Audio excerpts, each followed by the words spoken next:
We've talked enough about the life that bites its owner, and so now we should discuss the opposite, the life that doesn't bite its owner. There are certain words which are a lot of trouble for us.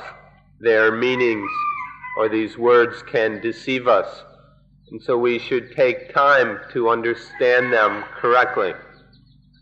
These words that we would like to look at are the word life, the word citta, or mind, heart, and the word I, or we. So then there's this condition that we call life, where the body's still living, able to move, it breathes, can walk around, can eat, can speak, can do all the activities that for us make up life.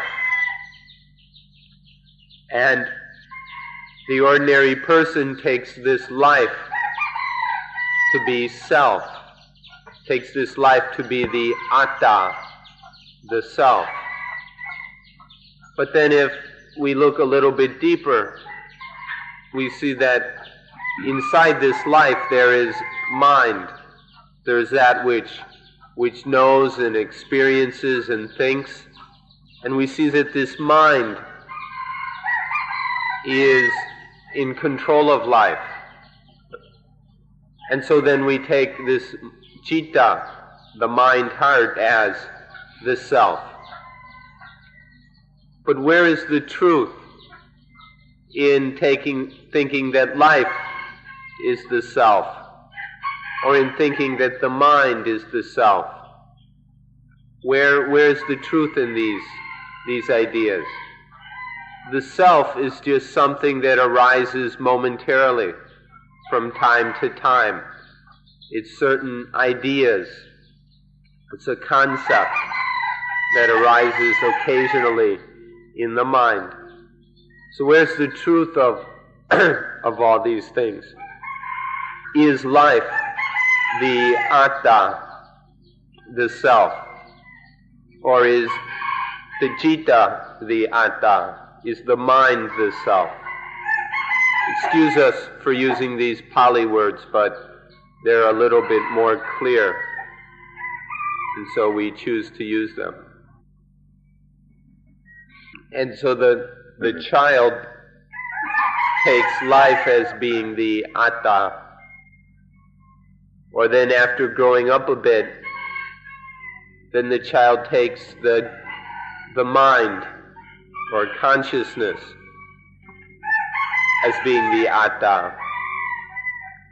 And then when this misunderstanding develops a little more deeply, the child takes the various momentary feelings of the mind, the various kinds of awareness are taken to be the atta.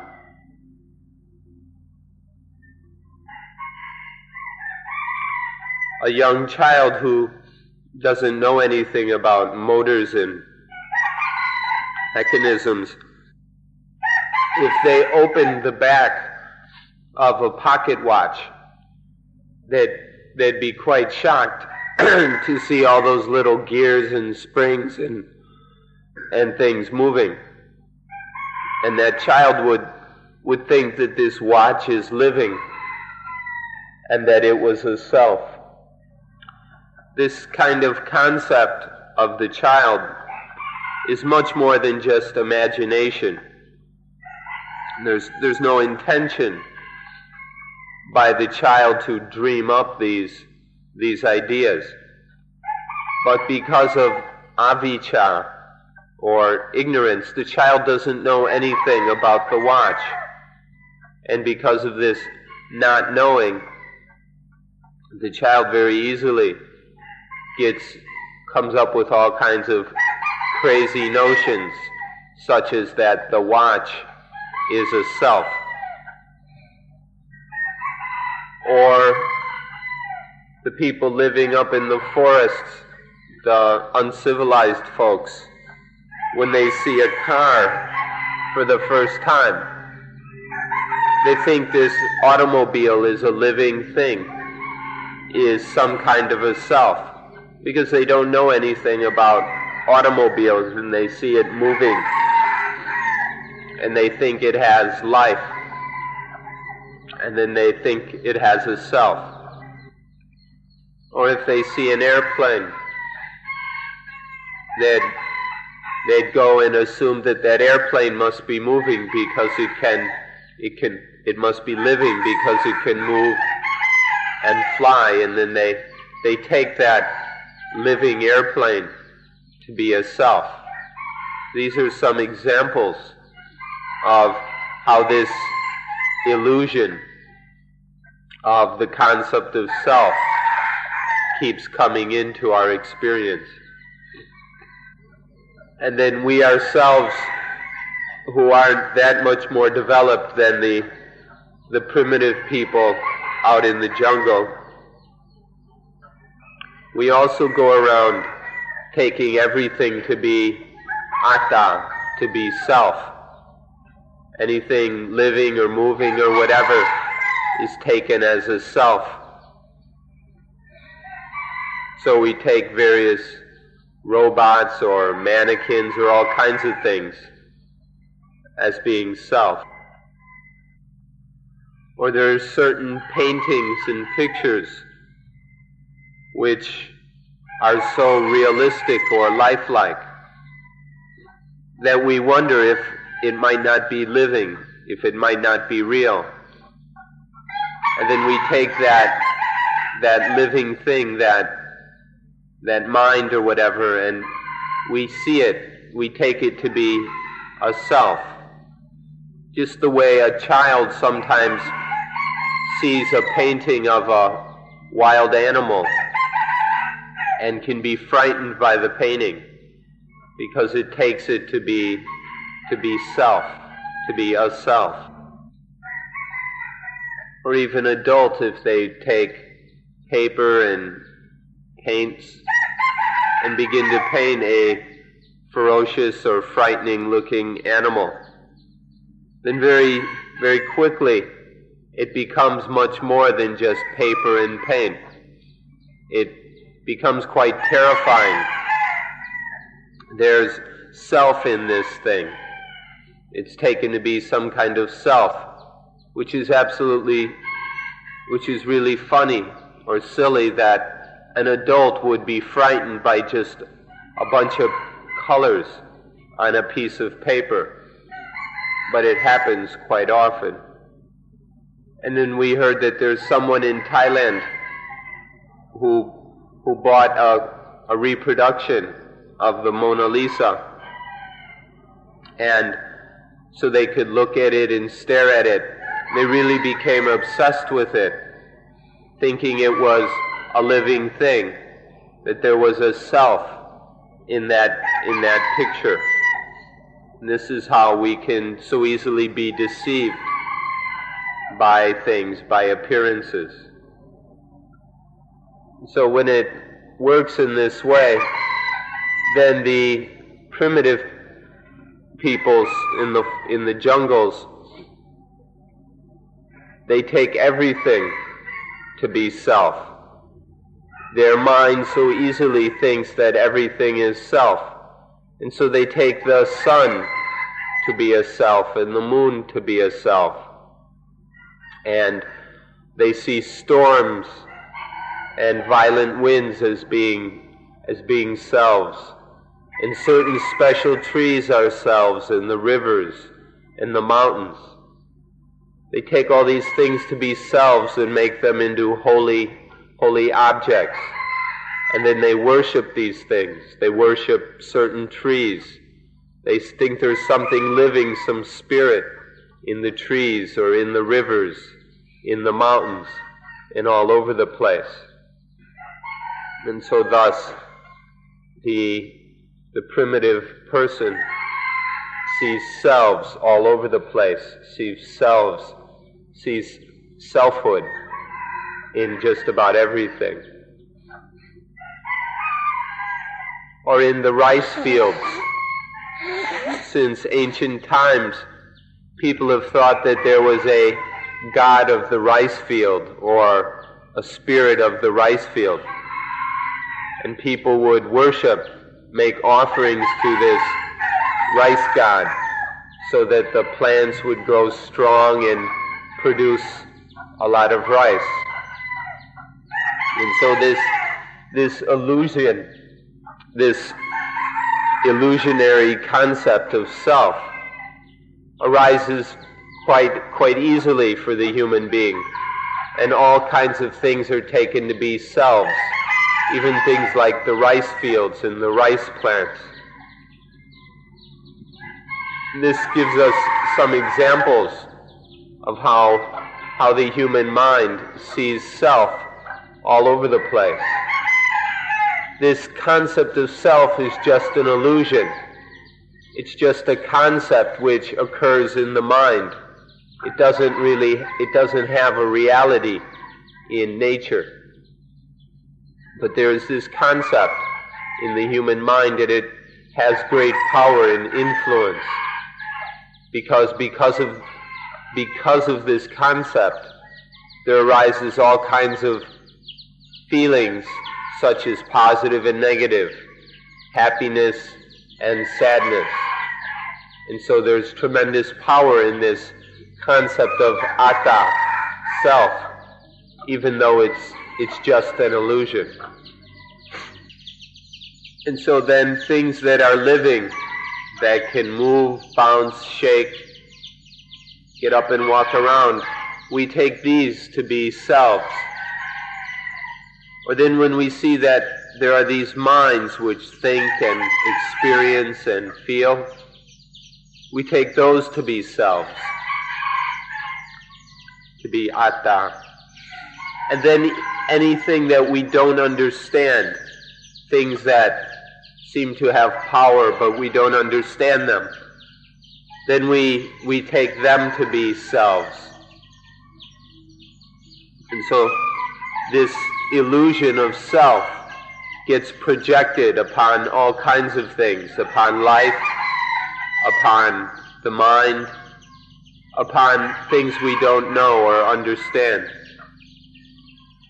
If we can understand how these things deceive us, how life, how the mind, how the self deceive us, then it will not be difficult for us to understand Dhamma. When the mind is stupid, it stirs up all kinds of defilements, all kinds of wrong ideas and crazy concepts come up in the ignorant mind. And so then it bites its owner. When there are all these foolish thoughts coming out of ignorance, then life bites its owner, or the mind bites its owner, which means that it bites itself. Itself is taken to be the owner. And so life bites itself, the mind bites itself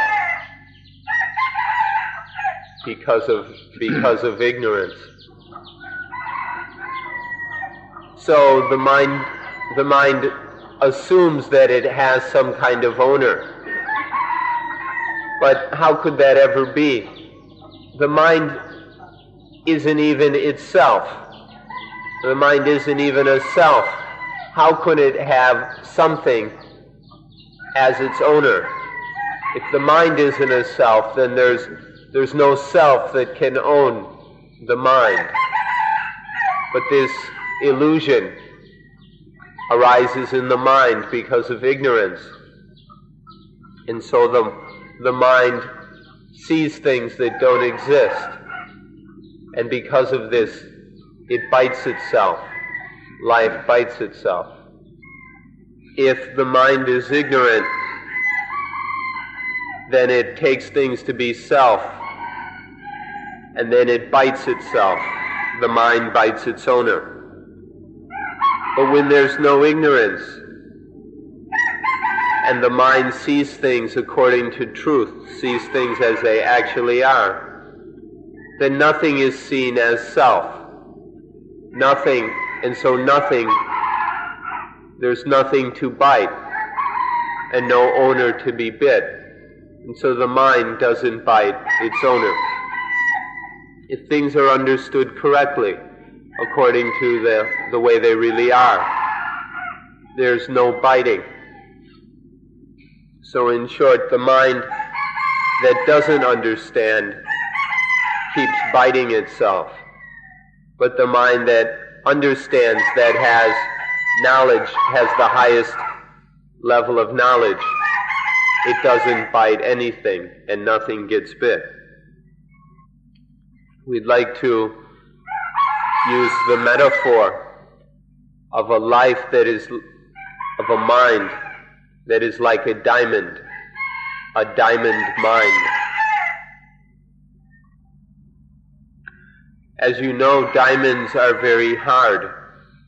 They're very hard substances. They're so hard that there's just about nothing that can cut a diamond. However, these very hard diamonds can cut other things. So the diamond is that which is so hard that it can't be cut, but can cut other things. This is how our minds should be. The mind that is like a diamond is a mind that has the highest understanding, has the highest wisdom. And this highest wisdom that makes the mind like a diamond is the knowledge or the understanding we call Adhammayata. Adhammayata. The mind that has this Adhammayata has the highest possible understanding, and it's a mind like a diamond. Nothing can cut it. We said earlier that any woman or girl who has Adhammayata, there will be no man who can pick her up. Gyo, the Thai word here is the same, means trick her into loving him. So any woman who has Adhammayata will not be susceptible to men making her fall in love with him. Or any man who has Adhammayata there won't be any possibility of any woman or girl making him fall in love. The mind that understands this fact of Adhammayata is a diamond mind. So we hope you'll be interested in understanding and having within your minds this thing we call Adhammayata. This word da, which at the end of Adhammayata in the Pali language can have various meanings. It can mean the state, or the quality of being a certain way, having a certain characteristic. In this case, having the quality that nothing can concoct it. This is one meaning of Adhammayata, that this quality or characteristic of being unconcoctable, where there's nothing that can come in and cook it up or concoct it. Da can also mean a state of being. So then, which is more than just a quality or characteristic. And so Adammayata can also mean the state of being that is unconcoctable. Or it can mean an insight knowledge, a jnana, the clear and penetrating knowledge into the nature of things. Adammayata can signify this highest knowledge. Or Adammayata can mean a power, this diamond-like strength that has the power to withstand anything, that can cut through anything. And finally, Adammayata can be a dwelling, or a vihara dhamma, which means an abode or dwelling, a way of living. Adammayata can be the ordinary mode of living that the mind dwells in. The mind is always dwelling in Adammayata. For example, if a young woman all the time dwells in Adammayata, then there won't be any man or boy who can come along and trick her into falling in love with him. By dwelling, we mean the place where the mind lives. It means like a house or a home. The mind can take Adammayata as its home, as its dwelling place. The mind that dwells in Adammayata is a mind that won't bite anything. And it's a mind that can't be bitten by anything. If the mind takes Adammayata as its home or dwelling place, then it's beyond being bit or biting. And this is the highest understanding that we can have in life, and it leads to complete freedom and peace. And since Adammayata is so important, we should take some time to examine its meaning until we understand it correctly.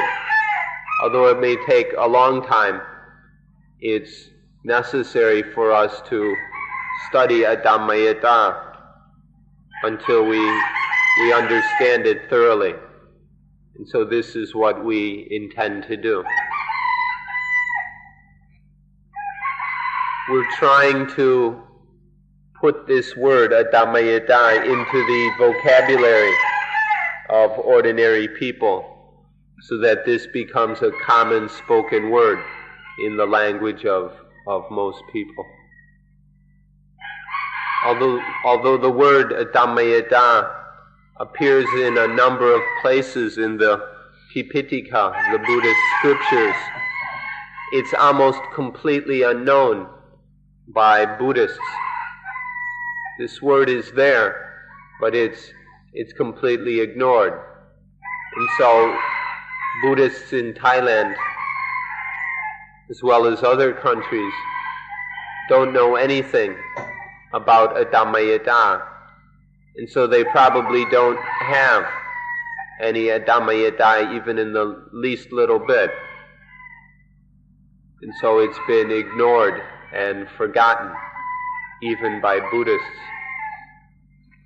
And even in the Pali Dictionary compiled by famous Western scholars, they don't have this word Adammayata, maybe because they're afraid to print a word that they don't understand. But they left it out. And then even in our normal, the ordinary English dictionaries, is there any dictionary that has the word unconcoctability? Have you ever found this word in Webster's or such dictionaries? Isn't this a little bit amusing that the word that has the highest meaning and the highest value isn't even printed or included in any of our dictionaries? Sometimes it's beyond our ability to explain Adamma Yada with words. We have to try and use other things as well. But most of all, we have to implore you to look carefully into this thing yourselves. And so when we give you an example, such as the young woman with Adamma Yada in her mind, in her heart, so that there's no man anywhere that can pull a fast one on her, who can trick her and make her fall in love. What quality, what state of mind, what kind of knowledge is in that woman's mind, so that she is totally free of the tricks and games of any man? The word, there's no words that a man could speak that would affect her mind. No matter what any man would say, it has no effect on her mind. Her mind remains clear and cool. There's no words for the mind that has Adamma Yada. There aren't any words anywhere that can concoct the mind into positive and negative. Literally, Adamma Yada can be taken to mean the state where nothing can concoct, the state that is completely beyond being concocted.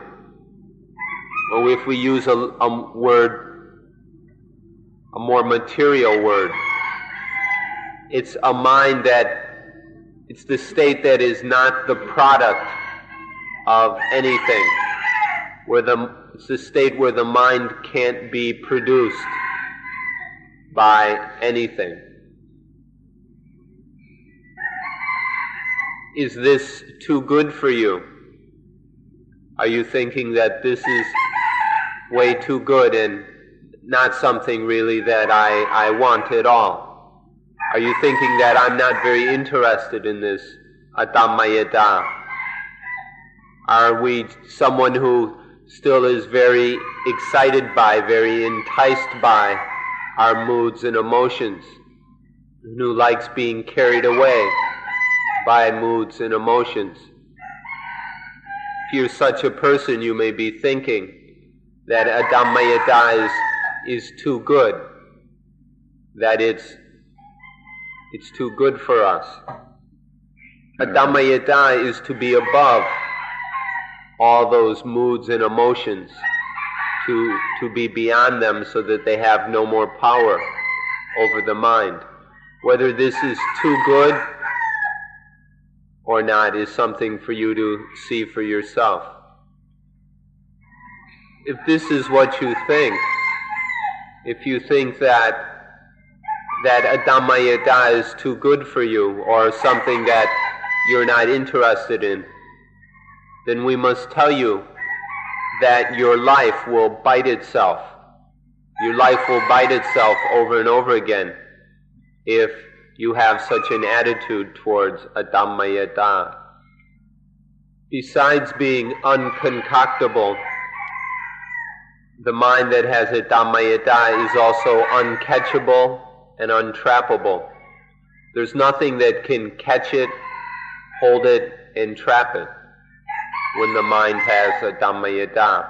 However, the mind that doesn't have Adamma Yada is always being caught, entrapped by things, by ignorance, by the deceptions of positive and negative. The mind that doesn't understand, doesn't have Adamma Yada, is always getting caught in, entrapped by all the objects and things in the world around us. And then once it's caught, it gets bit. There's there's not any delicious flavor or taste anywhere in the universe that can dominate the mind of one who has a Dhammayata. Whether ordinary delicious flavors or heavenly delicious flavors or the most special and magical and refined kind of delicious tastes, none of these whatsoever can grab the mind that has a Dhammayata. They can't dominate it. They can't control it. To put it more simply, in somewhat crude terms, a Dhammayata is not having to go wandering around the world looking for delicious things. We ought to look and see if these kind of things exist in our world. Is there much of this wandering around looking for delicious things in our world? Is this something that humanity is doing on a large scale or not? Is our world largely lacking in a Dhammayata so that people are traveling all over looking for things that are delicious, that make them feel good? Is this the kind of world we have? People who don't have a Dhammayata and so are getting caught, entrapped by all kinds of wonderful, delicious flavors and sights and sounds and all kinds of things. And then the highest advantage of a Dhammayata, which we must repeat over and over again, is that the mind with a Dhammayata is above the power of everything in the world. All things in the world either have the meaning of positive or negative. That's what the world is, all these positive and negative things. With a Dhammayata, the mind is above everything in the world. That means the mind is above the power of all these positive and negative things to influence it. There's no crying and no laughing. There's no need for sadness or for gladness. There's no more of this laughing and crying and sadness and gladness anymore. There's no more being the winner nor being the loser. There's no more being the debtor, the one who's in debt. Nor is there one being is there any being the creditor. There's no getting, being the one who gets or the one who loses. The mind is above all these illusions. But if one still likes laughing and crying and getting and losing and winning and being defeated, then there's not much that can be done to help such a person. They'll never be interested in a Dhammayata. Everyone is quite enticed and infatuated with the positive. Everyone thinks the positive is really wonderful and great.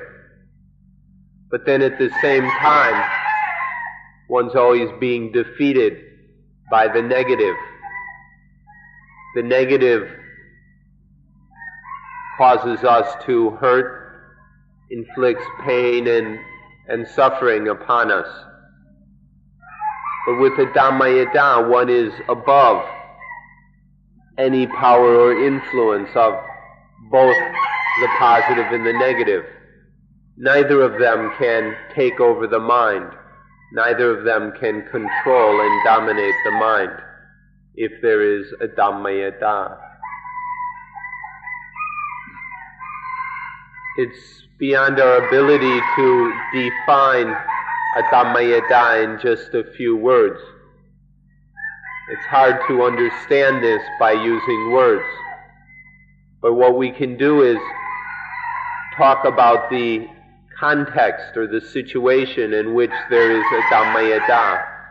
And you can, if you pay careful attention, you can start to see a Dhammayata as we talk about the things surrounding it. So as we've said, we can use the metaphor of the diamond. A Dhammayata is a diamond that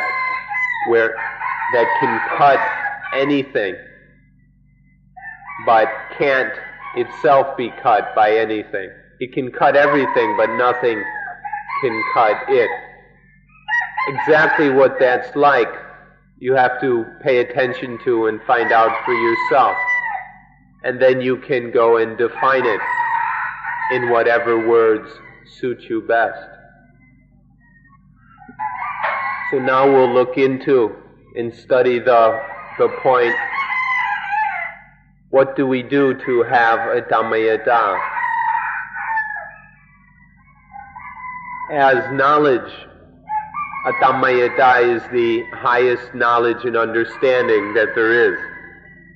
As a state of being, a Dhammayata is the highest possible state of being for the human mind. As a power, a Dhammayata is the most powerful thing that the mind can have. Just as we've said, it's like a diamond. It's just like in the world where diamonds are considered great wealth, the most expensive kind of things. In the same way, a Dhammayata is the most valuable possession that the mind can have. But to achieve such a high knowledge or power, we have to use lower levels of understanding, lower conditions as a kind of stairway up to a Dhammayata. This is what we'll look at now. There are many levels to knowledge and understanding. There's the kind of knowledge that we find in books, that we hear from others. This is a kind of knowledge that has its value and benefits.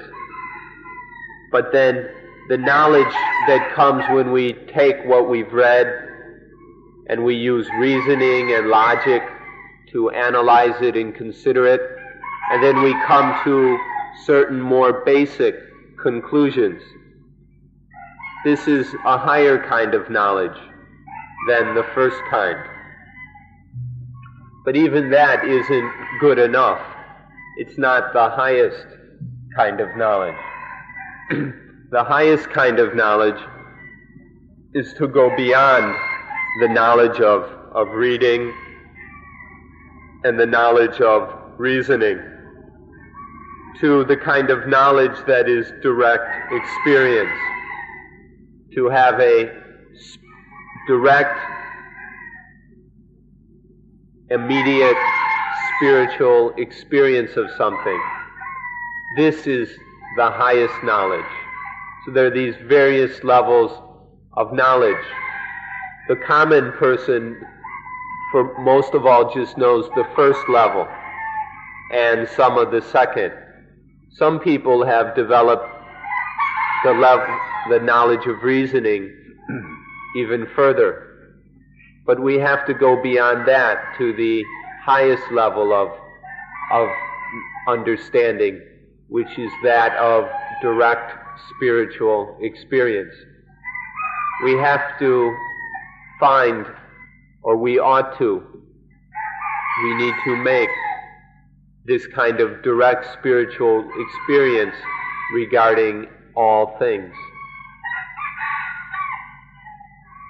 So there are three basic steps or stages to understanding.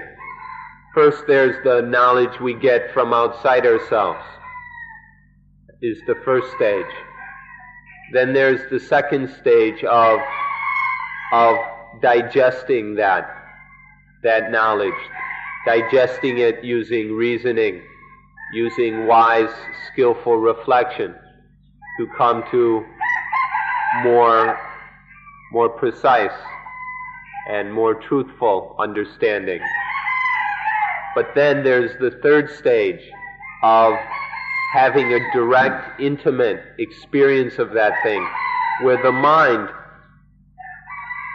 knows that thing directly, realizes that thing directly, without any need of thought or words or language.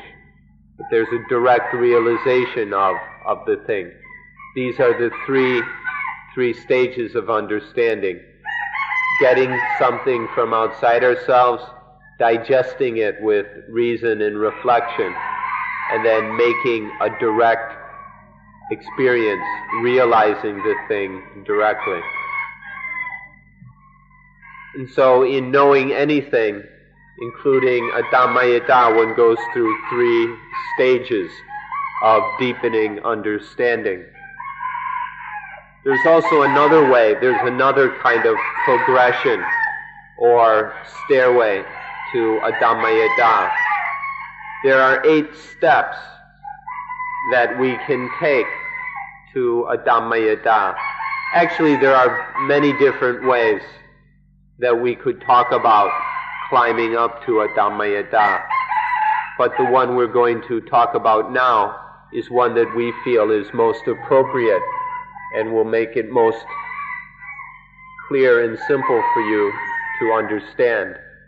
There are 8 das, which are the steps leading to a Dhammayata. This word da, as we mentioned earlier, means characteristic or state of being, and so on.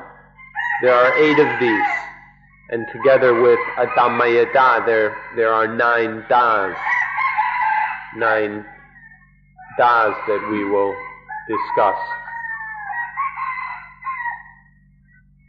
The first one is anicca. Anicca, the fact of impermanence, the fact that everything in the world is constantly changing, that all things in this world of ours are changing ceaselessly, that nothing stays the same, that there's constant change. If one sees this, if one sees that everything is changing, this is called anicca. This means that everything that we experience, everything in our world, depends on causes and conditions. And these causes and conditions of things are changing all the time. And if the causes and conditions change, then the thing itself must change as well. This is what we mean by the fact of impermanence, that everything that exists only through causes and conditions, which change. And so the things themselves exist. This is what we mean by anicca, which literally means the fact of impermanence or the fact of instability, that things don't remain the same. They don't stay the same. One can see that in this world, whenever 2 things come together, you get something new. And we always have these things moving and coming together and always producing something new. Whether the causes or the conditions or the various affecting factors, whenever a new one gets involved, there's change. And this is the constant situation in our world, where things are interacting ceaselessly, constantly producing new things. This is the condition that we call anicca, impermanence. Whenever 2 things come together, there's a transformation of energy. For example, when a male and a female come together, we always get something new. This constant production of new things is what we mean by impermanence, the fact of impermanence. This impermanence is nothing else but the flow of evolution. This endless process of transformation and evolution that we are a part of. This is exactly the same thing as anicca. Without anicca, there would be no evolution. You've already studied biology well enough to understand this fact quite simply, quite easily. Imagine what it would be like without impermanence.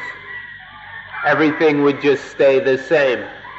We'd have to go through everything over and over and over again, and nothing would ever change, and we'd get so bored to pieces with everything. It would be totally boring, and so we ought to be quite thankful for impermanence. Only because of impermanence, life is always giving us something new from moment to moment. There's always something completely new, thanks to anicca. What we call deliciousness is just a deception of impermanence. If you took the most delicious food and had to eat it over and over and over again, that deliciousness would disappear quite quickly. But because of the impermanence, because we're always changing what we eat, there is this illusion of deliciousness.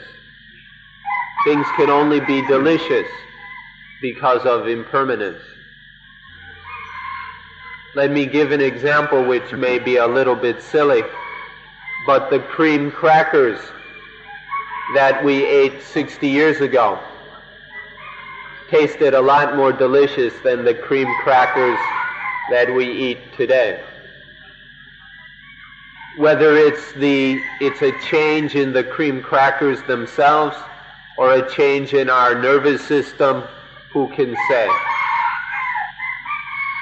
But now we see quite clearly that the cream crackers are a lot worse than they were 60 years ago. So whether it's change in the crackers or change in whatever, whether it's the impermanence in the crackers or impermanence, whatever, things are changing all the time. And this constant change is always giving us new tastes to sample, to enjoy, always giving us new samples of deliciousness. This is just the way it is with anicca. So whether it's changes in the things we eat or changes in our tongue and the nervous system, you should examine this carefully. If we understand this point, then we won't create a lot of problems for ourselves about what we eat. If we understand this, we won't go liking this and disliking that, wanting it to be this way or wanting it to be that way. If we understand this fact of impermanence, we won't get so trapped in our likes and dislikes, which bring up the feeling of positive and negative. And it's a fact that the cream crackers they made in England 60 years ago aren't the same as the cream crackers they make in Malaysia today, even if the container looks just the same. Where's the anicca?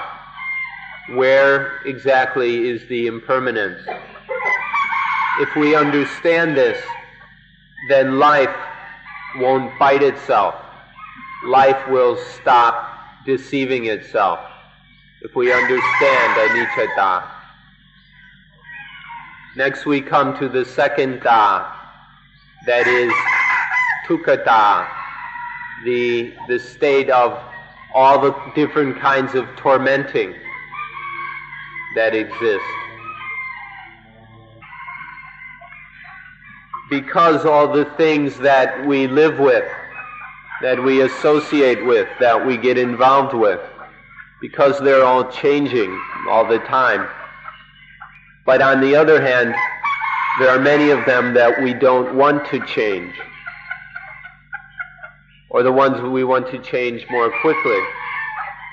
Because of this, we get into struggle, in conflict with these impermanent things.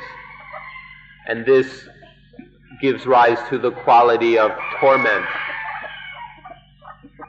Because we must live with, associate with, and depend upon impermanent things, the quality of dukkha, of pain, of misery, of torment, must occur. This is very close to us. It's right here in front of us. We ought to look at this carefully to see that because we must live with all these changing things, there must arise dukkha. Because we must live with all kinds of things such as our wealth, our possessions, our clothing, our fame, our status, our honor, and so on. And all of these things are changing all the time. There must be dukkha. Or even that we live with a husband or wife, and they're changing all the time. And so because of this, there must be the characteristic of dukkha. Because all the things we attach to are constantly changing. This is the fundamental cause of dukkha. The condition of having to live with things which we must endure is what we mean by dukkha or dukkha. Because there are all these things that just being with them requires that we endure them. This itself is this characteristic of dukkha.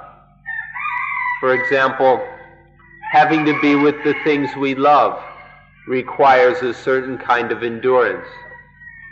And then, of course, being with the things we hate is a whole other kind of endurance. To be with the things that make us happy is one kind of endurance. And the things that make us sad requires another kind of endurance. Because we have to endure all these things. This state of having to endure things is what is meant by dukkha. When we laugh, or when we're happy and bubbly and everything, the heartbeat starts to pick up, and the blood pressure increases. So even in laughter and happiness, there is something that must be endured. It has to be endured. It's something that must be borne or bared. And then with crying and sadness, it's, of course, even more. There's even more to be endured. If things are positive, it's fun to endure them. We enjoy enduring things that are positive, that make us happy. But then the negative things are very, very difficult to endure. It's very, very clear and obvious pain in having to endure them. But either way, it's a kind of endurance. We have to endure all these changing, unstable things. Love must be endured. Greed must be endured. Hatred must be endured. Anger must be endured.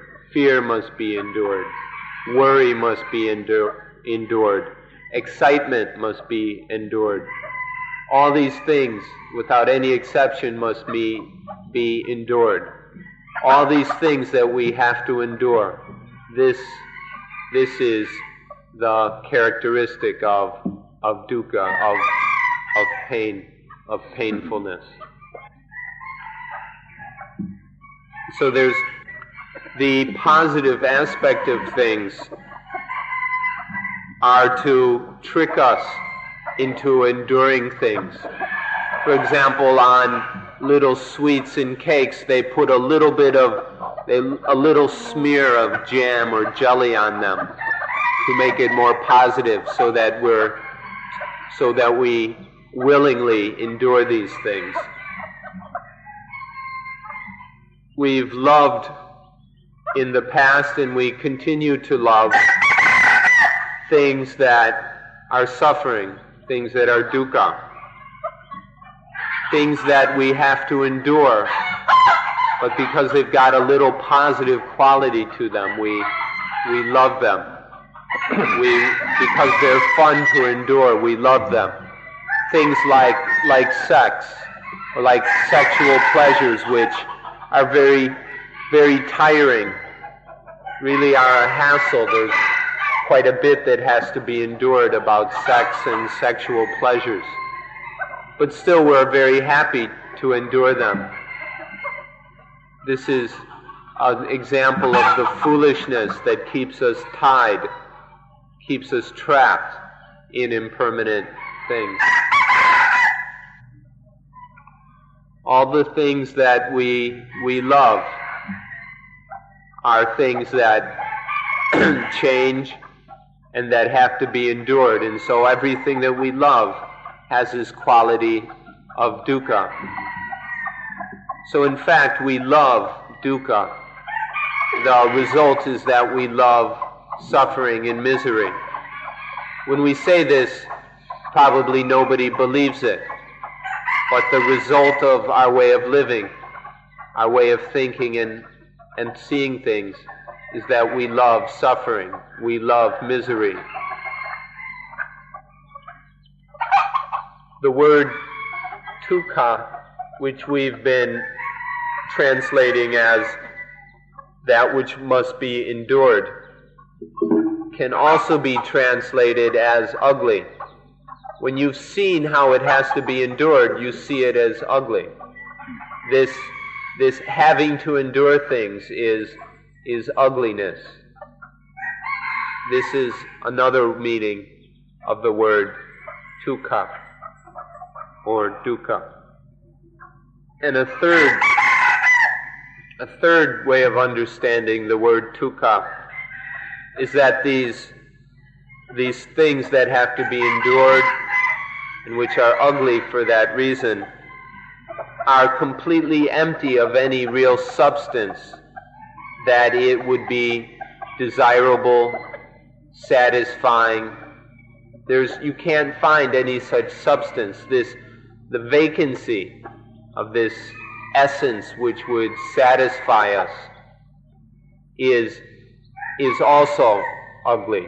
So there's this ugly emptiness where in these things we can't find anything truly satisfying, any essence that truly fulfills our desires.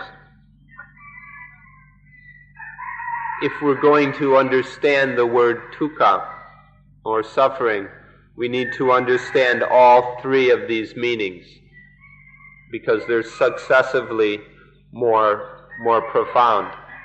If we understand that all things have these three aspects of dukkha, that they must be endured, and that there is this having to endure them is ugly, and that they're completely empty of anything that can really satisfy. Understanding all three aspects of dukkha is to thoroughly understand what we mean by the quality of suffering. And so, to translate the word dukkha as suffering is only 1/3 correct. It only covers 1/3 of the meaning. And as for the other 2/3, we don't know how to translate it. So we're not going to bother. We're just going to use the Pali word dukkha, which means much more than just suffering. And when we don't understand dukkha, we don't understand the things that are dukkha, then we grab onto them, we fall in love with them. And when we love dukkha like this, then it bites. This dukkha bites life, bites the one who grabs onto it. This is what happens when we don't understand this second da, dukkha da. Now we come to the third da, anatta da, not self. This is something which we must be particularly interested in, because we can't control impermanence, and we can't control the dukkha of impermanent things. That means we must endure all that impermanence and all that dukkha.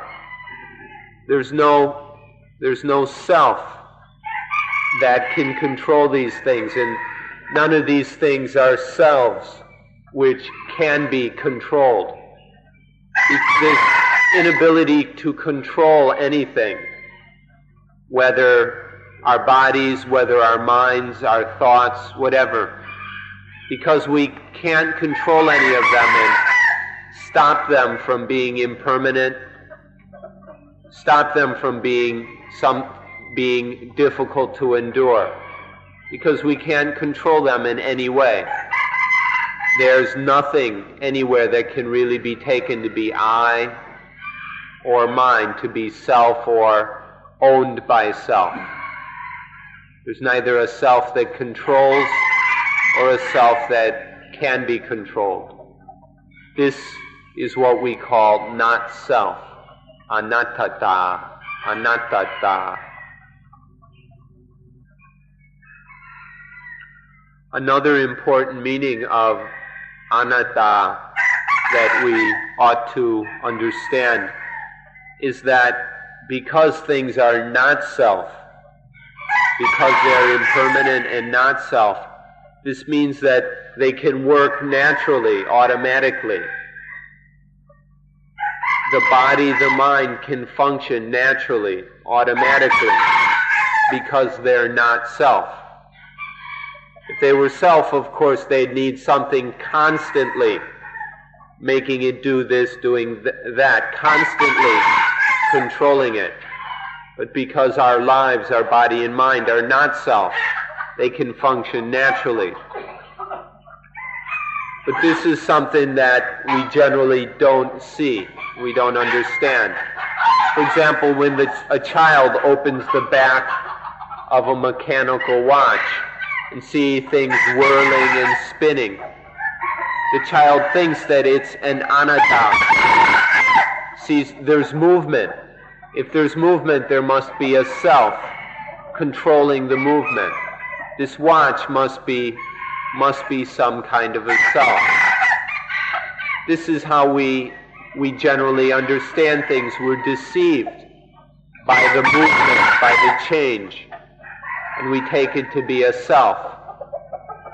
But in fact, it's not self. Things just happen naturally. If we understand this, then we don't grab onto things. We don't try and be their owners. And so nothing bites. But if we misunderstand, then we get bit by everything that we try and possess and try and own. And then these bodies of ours, they can do a whole lot more than a watch can. They can walk, they can jump, they can dance, they can sing, they can eat, they can do all kinds of stuff. And so we take them to be self. We take the body to be a self. And then the mind can do a whole lot more even than the body. The abilities and powers of the mind are incredible.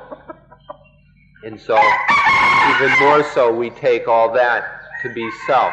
We take the mind to be self. But what we don't see is that there's a natural mechanism in things. There's a natural mechanism within the body, within the mind, that allows them to perform their functions. Things operate, things work, things do what they do because of this natural function. The idea of self is just a concept produced out of our deluded thinking, produced by our own misunderstanding and stupidity. But the reality is that things just work in their own way by their own natural mechanisms. The nervous system can produce emotions all by itself. And then when an emotion arises, when the nervous system feels this emotion, then the mind takes it to be I. Figures if there's an emotion, there must be the one who has the emotion. So we cling to the I who has the emotion. And so there's first just the naturally arising thing, the emotion. It happens just through the nervous system. But then the ignorant mind misunderstands and takes that to be a self. So the emotion comes first, the activity of the body-mind process comes first. Then only does there come the deluded idea that there must be a self, or an owner, or a controller, or an atta. So this is how it always works. Life functions naturally by itself, but the ignorant mind misunderstands and keeps interpreting everything as being a self, that the body is a self, the feelings are selves, the perceptions are selves, the thoughts are selves, that sense consciousness is self. All these things are taken to be self, and we get trapped within this deluded conceptualization, this deluded thinking. But it's all really just an illusion. All this idea of self is just an illusion which is projected upon nature, upon reality. But this delusion has the ability to concoct the mind, to bite the mind. But if we understand it as just a delusion, just an illusion, and we don't believe in it, and see just how things happen naturally, we see that there's no need for a self anywhere, that there isn't any self anywhere. This understanding is what we call anatta. If we tell you that the doer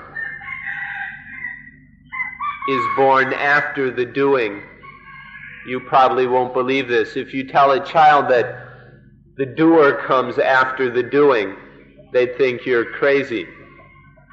Our normal way of seeing things is we assume that there must be someone to do it. If there's any action, there must be an actor who does it. But in fact, those are just our deluded assumptions about life. In reality, the doer comes from the doing. Because things are anatta, because there is not self, there's just the doing. But then we misunderstand it and project our idea of a doer upon the action. And so the doer is just a result of the doing, and that the doer is a illusion that comes out of our misunderstanding of the doing. All the activities of this body and mind happen naturally. There's no need for a doer, for an actor, for an owner. If we can understand this point, then we'll understand anatta. Now, this may seem illogical to some of us, but remember that logic is just a kind of thinking. And if all we do is think about things, then we'll never get to the truth. We're not talking about thinking about it logically. We're talking about observing reality, dealing with the facts themselves, not just our idea in logic. So there's nothing illogical about what we're saying, because it fits the facts, that the doer comes after the doing. Understand this, and you'll understand anatta.